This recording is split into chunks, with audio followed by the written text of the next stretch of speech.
séjour en Afrique du Sud pour un camp chrétien et je ne vais pas en dire plus parce que les questions parleront d'elles-mêmes. Première question, vous avez tous fait un voyage exceptionnel, donc je vais vous demander de me parler un petit peu de l'accueil sur place qui vous a été réservé à votre arrivée, vraiment en 2 mots. Les gens là-bas sont vraiment super accueillants, super chaleureux, super heureux. Quand on est arrivé à l'aéroport, il y avait déjà d'autres pays qui étaient là. Ils nous ont vraiment bien accueillis, on a pris des photos avec les autres pays, on a donné déjà quelques interviews pour nos témoignages. Ensuite, on a pris le bus pour aller à l'hôtel. Là-bas, l'hôtel, un hôtel 4 étoiles, super hôtel.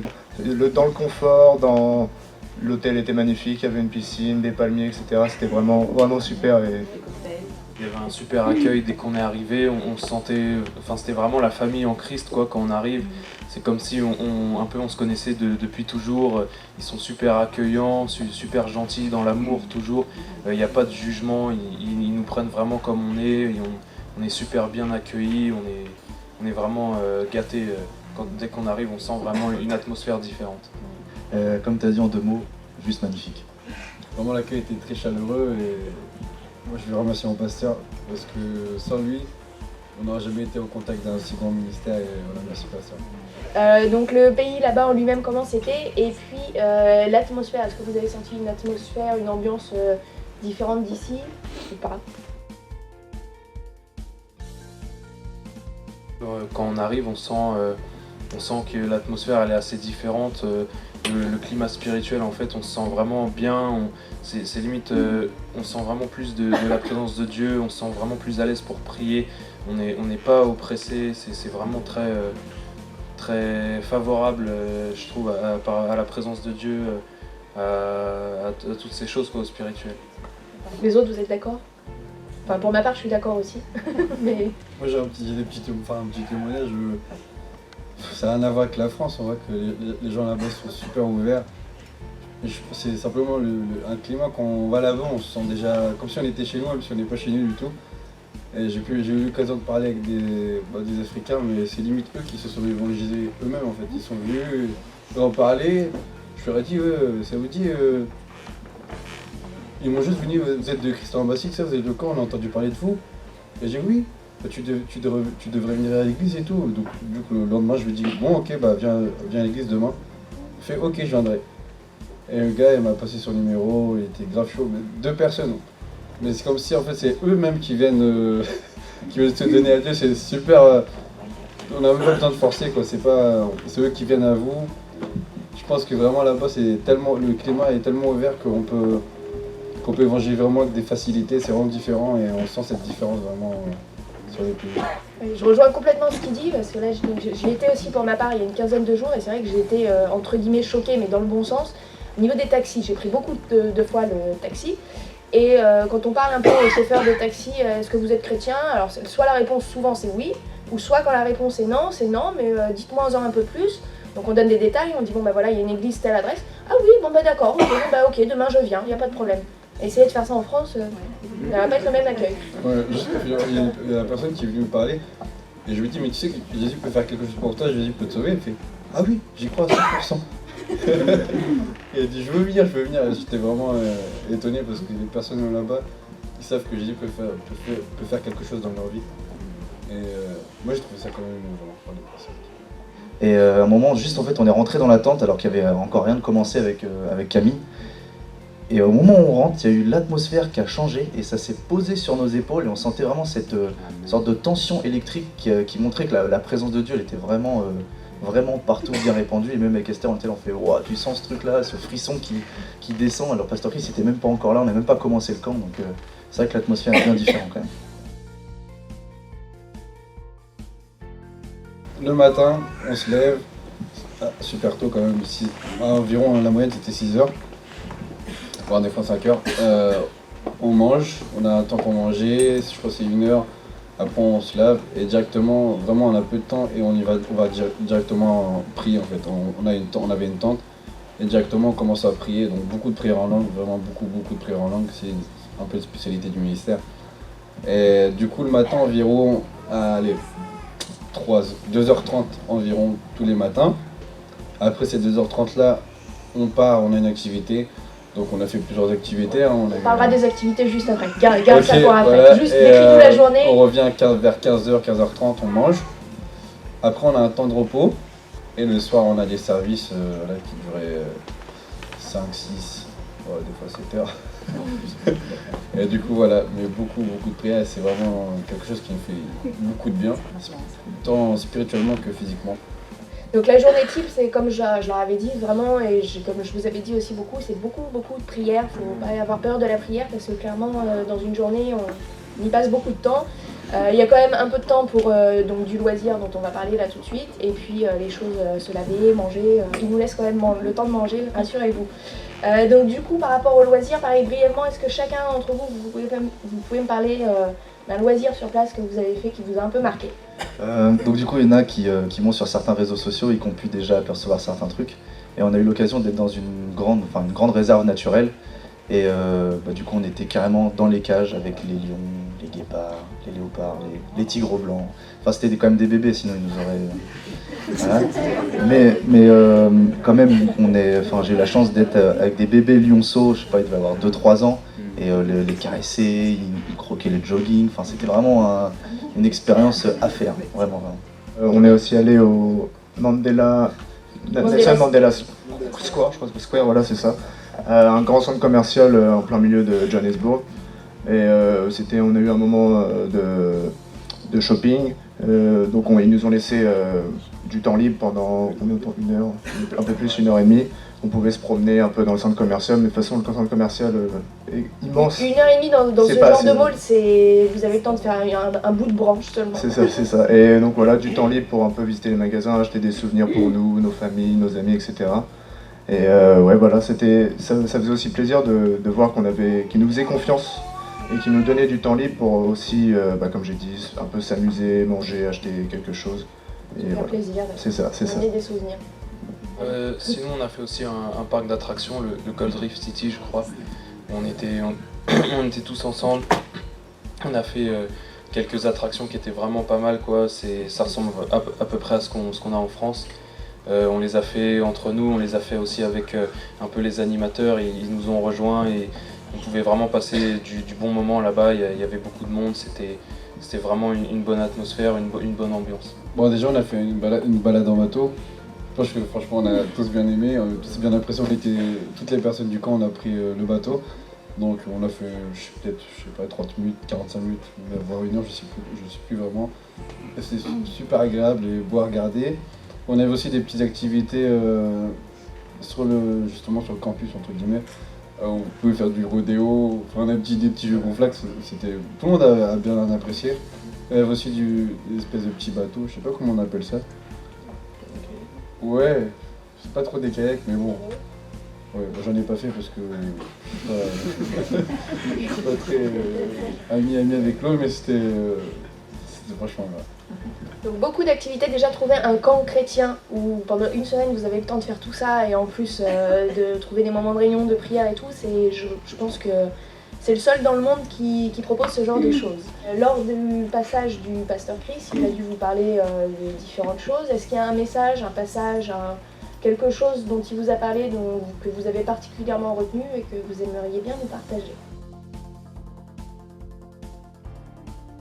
D'abord, je voulais parler juste de l'onction de ce pasteur et de la connaissance qu'il a de la parole de Dieu. Le premier jour où il est venu, on avait, je sais plus, ça durait 2 ou 3 heures, où on lui posait en fait nos questions, il nous laissait le temps de poser nos questions et il nous répondait, les questions n'étaient pas préparées, donc il nous répondait du tac au tac avec les versets de la Bible. Et moi, il y avait quelque chose qui m'avait marqué, il y avait quelqu'un qui avait posé une question en disant « Si j'impose mes mains aux malades, comment ça se fait parfois qu'ils ne soient pas guéris ?»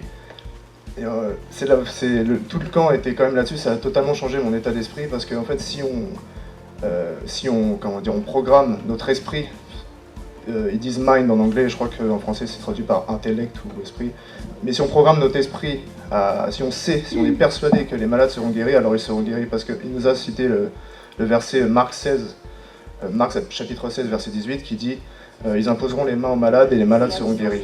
Et il nous a bien dit que c'était dit comme ça, il n'y avait pas d'autres options. Ils étaient guéris, point. Si on savait dans notre esprit qu'ils étaient guéris, Alors si on y croyait fortement, il n'y avait pas d'autre option, ils étaient obligés d'être guéris. Et vraiment la guérison c'est quelque chose qui m'a vraiment beaucoup marqué là-bas, que ce soit à l'Healing School, etc. C'était vraiment très très très puissant, et de voir la sagesse et la connaissance de cet homme de Dieu, c'était vraiment puissant. Déjà, moi le pasteur là-bas, il m'a mis en sueur. Parce que on a eu la grâce vraiment d'être tout le temps au premier rang dès le début. Parce qu'on avait vraiment faim, on faisait tout pour arriver en avance. Et en fait, justement, il disait les libres questions. Et donc il y a une question qui a été posée, puis après on a commencé à débattre sur un certain verset. Puis il me regarde, puis il fait bah toi réponds à la question. J'ai bugué, hein, autant qu'on se le dise. En plus il fallait parler anglais, c'était compliqué. Et du coup il a ramené la sœur Esther qui est venue lire la parole, puis le débat après il s'est fini, mais juste le fait d'être pointé comme ça m'a vraiment fait bizarre. Et vraiment ce qui m'a choqué, ce qui m'a touché, c'est ce verset-là, Romains 4, 20, il dit « Il ne douta point par incrédulité au sujet de la promesse de Dieu, mais il fut fortifié par la foi, donnant gloire à Dieu. » Et il disait aussi que quand on a une petite foi, ça laissait place à des grands doutes. Et que c'est les doutes qui pouvaient après derrière nous casser un peu cette foi-là. Et qu'il fallait vraiment avoir cette foi de juste, comme un enfant, de dire si j'impose les mains, c'est guéri et c'est tout, parce que la parole l'a dit, quoi. Donc la Healing School, c'est l'école de guérison en français. Et c'est en gros un peu un ministère c'est là où les malades vont pour être guéris. Donc Pasteur Chris, il prépare des centaines de malades. Le jour où on était, il y avait plus de 800 malades, je crois. Et il y avait plus de 800 malades. Et du coup, ces malades en fait sont préparés je crois 1 mois ou 2-3 semaines à l'avance. Et du coup, pendant 1 mois, ils sont vraiment. On leur explique qu'est-ce que c'est la guérison, comment recevoir la guérison, comment la garder après. Et donc vraiment, c'est quand on va donc il y a des Healing School en Afrique du Sud, en Nigeria, au Canada. Et je crois que c'est tout. Et donc là, c'était la session d'automne. Et donc il y en avait tous les dimanches d'automne, je crois. D'automne, je crois que c'était. Il y en a 3 ou 4, 3 je crois. 3 dimanches, il y a des sessions de guérison en fait, parce qu'il y a tellement de gens qui ont besoin que 800 personnes sur un dimanche ça suffit pas, il faut rajouter des dimanches. Ouais, et donc vraiment là-bas c'est une atmosphère, je pense qu'on se croirait un peu au ciel, c'est vraiment incroyable. La louange elle est merveilleuse, j'ai jamais entendu de louange aussi belle. L'atmosphère là-bas est juste. Vraiment c'est électrique, quoi. On peut sentir la présence du Saint-Esprit. C'est vraiment une atmosphère que j'ai seulement senti là-bas. Et quand l'homme de Dieu, Pasteur Chris rentre, l'atmosphère a encore plus changé. Et quand il guérit les malades, vous voyez, il touche simplement les personnes. Des fois il fait par 3 personnes, les personnes sont guéries. Des fois il pense simplement à la personne et après la personne elle tombe. Et hop, elle est complètement guérie. Ça se fait vraiment dans la simplicité. Enfin, je sais pas si vous avez vraiment le même ressenti, mais c'est vrai que le ressenti que j'ai, c'est que pouf, ça dure 3 secondes et demie. Lui-même, il est déjà convaincu de toute façon qu'il n'y a pas le choix et il prie pour que ce soit la finalité de la chose. Mais de toute façon, c'est déjà acquis avant même qu'il ait fini de prier. Donc il s'y attarde pas. Et comme tu dis, des fois, juste il pointe et hop, c'est bon, c'est déjà fait, profite. C'est ça, c'est surtout l'autorité spirituelle qu'il a. Il n'a même pas besoin de prier 2-3 heures pour dire un truc, il fait juste out, c'est parti, la personne est tombée, le démon est chassé, quoi. C'est l'autorité, c'est impressionnant. Et c'est toutes sortes de maladies, hein, que ce soit les yeux, les jambes, des personnes qui sont malades psychologiquement et physiquement, sur les lits d'hôpitaux ou sur des chaises roulantes, toutes les maladies sont tous guéris, on les voit se lever. Vraiment, là on voit que Dieu ne change pas, qui guérit toujours les malades, quels que soient les temps, il est le même hier, aujourd'hui et éternellement. Et surtout, on peut ressentir l'amour de Dieu dans des personnes parce qu'ils sont tellement contentes quand elles sont guéries. Ça fait vraiment quelque chose au cœur et on se dit que nous aussi on doit vraiment apporter cette guérison aux personnes autour de nous parce qu'on a le même Saint-Esprit, on a Jésus ici. Et au niveau des témoignages de guérison, en fait, donc forcément pour les personnes qui sont en chaise roulante, vous la voyez paralysée, vous la voyez se lever, bon là c'est indéniable, mais pour les guérisons qui sont un peu plus un cancer ou des choses comme ça, pour les gens qui seraient sceptiques, en fait, les personnes qui sont guéries, donc le jour même retournent voir leur médecin et tout ça, et aux sessions d'après, donc par exemple là, la prochaine session, ce sera dans quelques mois, la prochaine saison, je sais pas exactement, ou l'année prochaine, c'est une fois par an. Bon, je sais plus. À la prochaine session, quoi qu'il en soit, en fait, la personne revient donc avec tous ses avis médicaux, les preuves sur papier pour témoigner sous forme de talk show comme on fait un peu là. Et c'est comme ça d'ailleurs que ça commence la Healing School. Vous avez d'abord les témoignages des personnes des anciennes sessions qui viennent témoigner et ensuite, le déroulement des miracles. Parler de l'atmosphère.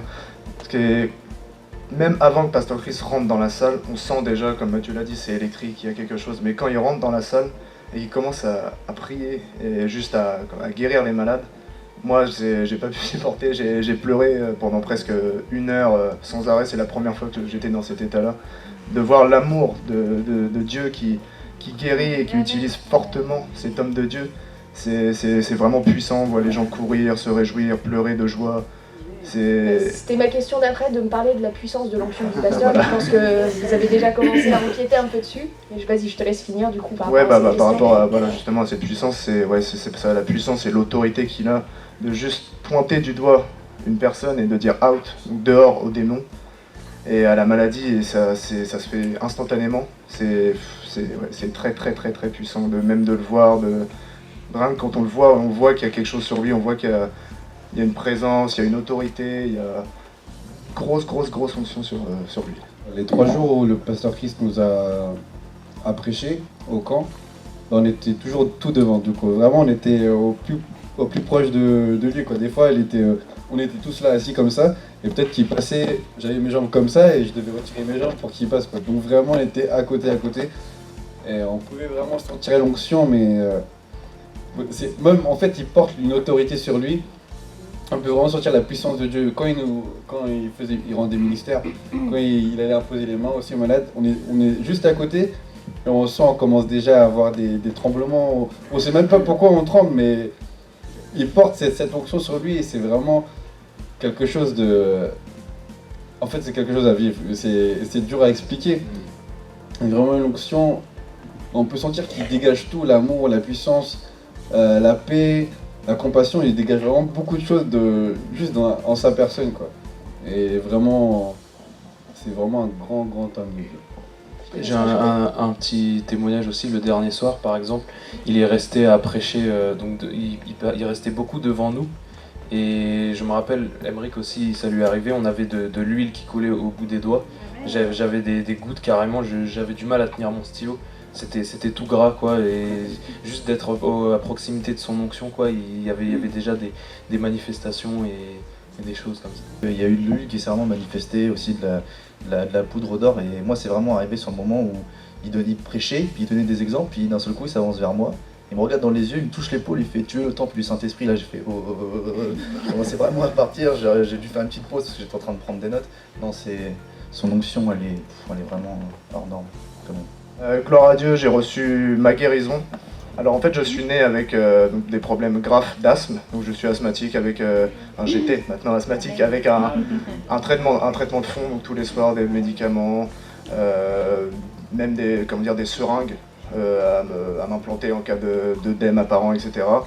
De nombreuses allergies aux animaux, poussière, acariens, cacahuètes, ma plus grosse allergie, une dizaine comme ça, et j'ai été vraiment, c'était pas prévu en fait. Le mardi soir, donc l'avant-dernier jour, il nous appelle et il dit je vais prier pour ceux qui sont malades. Donc là, il y en a peut-être entre 50 et une centaine de personnes du camp qui s'avancent devant. Et par grâce, gloire à Dieu, il vient me voir en premier. Et il me dit, il se pose la main sur mon épaule et il me dit quel est ton problème. Je lui parle de mon asthme et de mes nombreuses allergies. Après, il fait un tour en adoration, dans la louange. Il revient vers moi et il prie pour moi, et il m'a même pas touché. Il m'a juste, comme on a dit, il m'a pointé du doigt, il a dit out. Je suis tombé. Après, il m'a relevé. Il m'a posé les mains sur la tête. Il m'a dit respire profondément, prends le plus grosse respiration que tu peux. Il a redit out. Je suis tombé et il a dit tu es libre. Amen. Et dès le soir même, j'ai pris action de foi. Emeric avait acheté des cacahuètes dans l'avion, pour manger dans l'avion. Alors je lui ai dit, passe-moi une cacahuète.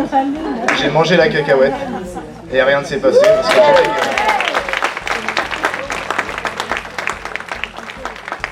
Parce que juste une petite parenthèse par par rapport à son allergie de cacahuètes, c'était pas une allergie où il va avoir une petite larme qui coule et Ouais, non, la petite j'ai- line ouais, qui ouais. se mouche parce que Bah toi je vais Bon. expliquer. Si tu veux. il va expliquer, c'était une vraie, Ouais, une vraie allergie quoi.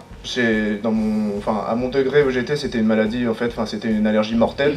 C'est-à-dire que si j'en mangeais, je pouvais faire un arrêt cardiaque, être dans le coma ou même mourir. Et par exemple, c'était il y a combien de temps je crois C'était, Juste avant je que crois, je sois au camp. 10 Une semaine avant. 10 jours peut-être avant que tu partes, je crois. Exact. 10 jours avant que je Une dizaine parte de jours. au camp, j'avais, première fois de ma vie où je fais pas attention, j'avais mangé sans faire exprès une glace avec seulement des tout petits morceaux de cacahuètes. Il y avait dans la glace, il y avait 1,3% de cacahuètes. Et j'étais parti, j'avais jamais ressenti des douleurs pareilles, vraiment des douleurs d'estomac horribles. J'avais qu'une seule envie, c'était juste de tomber dans les pommes pour ne plus ressentir la douleur tellement c'était puissant. On est allé à l'hôpital, d'ailleurs c'est Tiana, la mère de Mathieu et Alexandre qui m'ont emmené à l'hôpital. Je suis resté, je suis sorti au milieu de la nuit. Et ouais, c'était de savoir que maintenant je suis guéri. Et de savoir que quand j'ai mangé cette cacahuète, j'ai vraiment pris action de foi. Et encore une fois, comme le pasteur Chris l'a dit, je savais dans mon esprit que j'étais guéri. Alors je savais que la cacahuète ne pouvait rien faire et qu'il n'y avait aucun effet sur ma vie.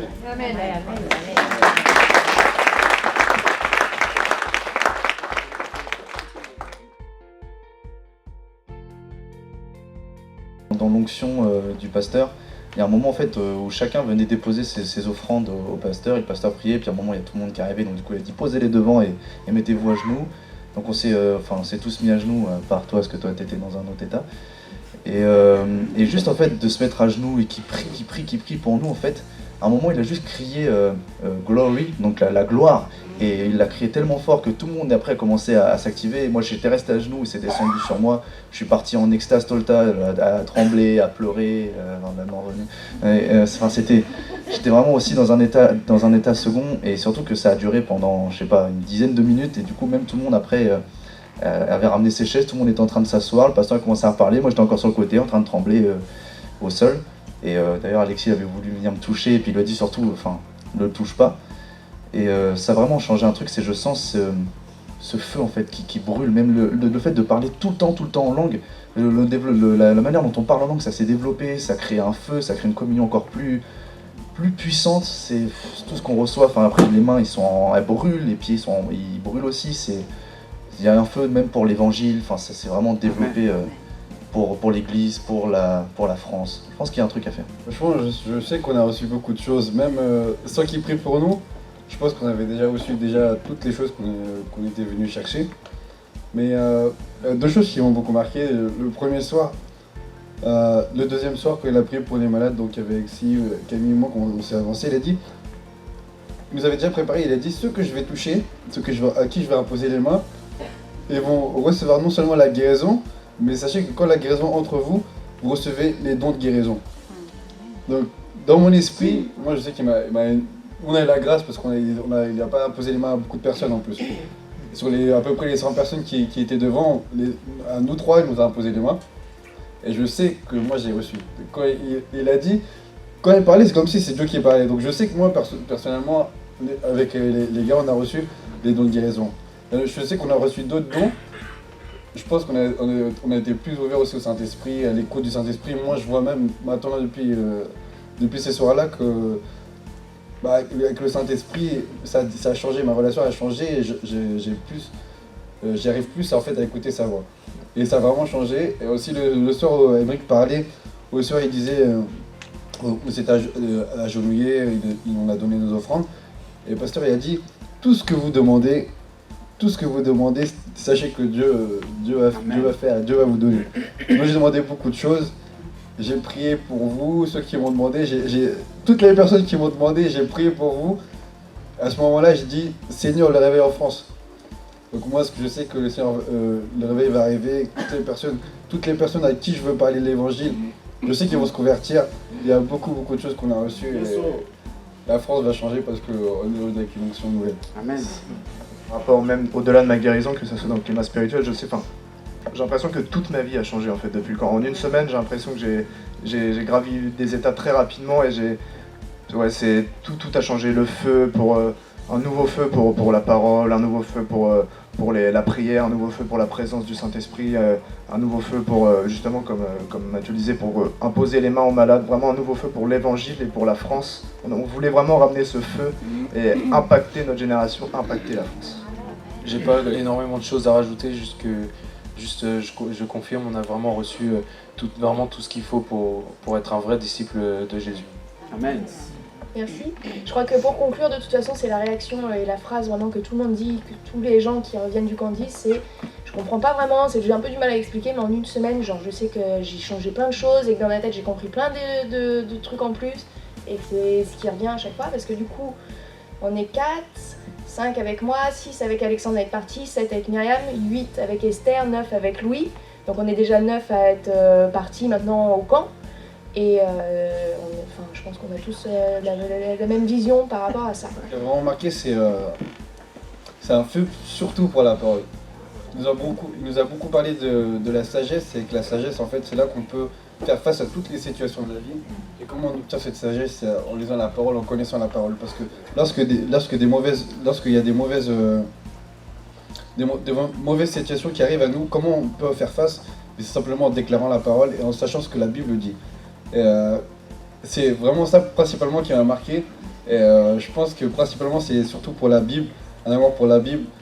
Même si bien sûr la prière ça m'a beaucoup touché, j'ai envie d'augmenter même ma vie de prière et ma relation avec le Saint-Esprit, mais c'est surtout pour l'amour pour la parole. Et vous met un amour pour la parole, ça ouvre votre esprit, je sais pas comment, mais c'est l'onction en fait qui veut ça. Amen. Et un amour pour la parole vraiment qui a beaucoup augmenté, j'ai envie de connaître plus la Bible encore. Moi, ce qui a aussi vraiment beaucoup changé, c'est la perception que j'ai de Dieu, où des fois je me disais que Dieu était vraiment loin de moi, que c'était compliqué d'y aller, alors que limite de prier c'est plus facile que de respirer. Et ce qui a vraiment changé aussi, c'est quand toi t'avais prié juste avant que je parte, et que tu avais vraiment été saisi par le Saint-Esprit, et que tu m'avais dit que c'était Dieu qui ouvrait les portes et qui les fermait. Et c'est vrai que là-bas, en fait, on était très très proche du pasteur, mais en même temps pas non plus surexposé, dans le sens où il n'a pas vraiment imposé les mains spécifiquement sur nous pour des choses spécifiques, je sais pas des grandes prophéties, pas des grands trucs, juste j'ai vraiment compris que c'était Dieu qui me donnait à travers un homme et pas l'homme qui me donnait en fait. Et ça m'a vraiment fait du bien, et du coup, c'est cette proximité là en fait, parce que vraiment Dieu est un Dieu de proximité, et ça change beaucoup. Ouais, moi je rejoins Mathieu, c'est pour comme j'avais dit, le feu pour la parole, parce que certes, depuis que je suis rentré, je sens que j'ai plus de facilité à entrer en communion avec le Saint-Esprit, plus de facilité dans la prière, mais c'est vraiment dans la parole. Il a tellement une connaissance et le feu de cette parole qu'il nous le transmet en fait. Et moi, je vais pas vous mentir, je lisais la parole, mais j'avais un peu de mal à être dans la parole. Et depuis que je suis rentré et depuis le camp, j'ai tellement vraiment cette soif et cette envie de lire la parole et vraiment de connaître tous les petites subtilités de la parole, etc. C'est vraiment fort, parce que la parole c'est quand même la base, c'est sur quoi on s'appuie, et c'est vraiment très puissant. Amen. Oui, je confirme tout ce qui a été dit. Vraiment, il nous a vraiment transmis quelque chose, un feu, que ce soit pour la parole, que ce soit pour la prière, pour la communion avec le Saint-Esprit. On a toujours plus soif de Dieu, toujours plus envie de gagner les âmes, de parler du Seigneur à tout le monde. Vraiment, un feu, quoi, c'est difficile à expliquer même. Ça dévore, on s'attendait à recevoir certaines choses, mais vraiment ça a dépassé nos attentes de loin. Amen. Vu que c'est encore international, je sais qu'il y avait des jeunes de partout dans le monde, et je voulais juste que vous puissiez nous parler de comment eux vivent l'évangile dans leur pays, pour montrer que c'est possible en France. Il y avait des jeunes d'Ouzbékistan et tous ces pays-là, et nous on dit que c'est difficile en France, certes c'est difficile, mais il y a certains pays où ils n'ont même pas le droit de prêcher l'évangile. Un jeune nous racontait là-bas qu'ils avaient carrément des faux passeports sous des fausses identités pour aller prêcher l'évangile, que certains d'eux pouvaient aller en prison et qu'ils étaient prêts à ça, qu'ils étaient prêts, même malgré leur jeune âge, ils ont notre âge, ils étaient prêts à aller en prison pour l'évangile, et ouais, comme je disais, ils mettaient tous les moyens et ils n'avaient pas peur parce qu'ils savaient qui ils étaient, ils savaient qui était leur Dieu et que rien ne pouvait les arrêter, et qu'ils allaient vraiment avoir ce feu pour l'évangile et qu'ils allaient impacter leur pays qui le faisait déjà. Et je parlais avec des personnes, moi toutes les personnes qui viennent d'Afrique en fait, ils ont peut-être 13 ans, 14 ans, 15 ans, 16 ans, 17 ans, et tu penses, oh, c'est des petits, oh. Mais ils sont tellement loin, ils connaissent tellement bien la parole. Et je parlais avec une personne et elle me disait oui, moi j'ai fait ci, j'ai fait ça, donc oui. Donc cette année j'ai à peu près atteint plus de 6000 âmes. Personne n'a fait attends. Et nous en France, déjà si on peut convertir 30 personnes en une année, c'est waouh. Et là-bas 6000 personnes. Donc vraiment ils mettent tous leurs moyens. Peut-être qu'ils n'ont pas plus d'argent que nous, hein, mais ils font tout. Toute leur vie c'est fixé sur l'évangile. Tout ce qu'ils font, ils veulent faire avancer le royaume de Dieu. Dans tout ce qu'ils pensent, c'est faire montrer la gloire de Dieu autour d'eux. Et je pense que vraiment c'est possible, même si nous en France, le climat peut être différent, si on a cette soif, un jour ou l'autre, on va y arriver, on va convertir des milliers de personnes. Et ça, j'y crois et j'en suis sûr. Et donc vraiment en France, je sais que c'est possible. Avec ce qu'on reçoit, avec le pasteur qu'on a, ses enseignements, l'onction, je sais qu'on va faire une percée. Et que c'est possible. Si dans les autres pays c'est possible, s'ils le font, même quand ils n'ont pas l'occasion, quand ils n'ont pas le droit, ils sont interdits de prêcher l'évangile. Nous en France, à combien plus forte raison on pourrait ne pas prêcher l'évangile et gagner des âmes encore à Christ et faire montrer la puissance de Dieu autour de nous.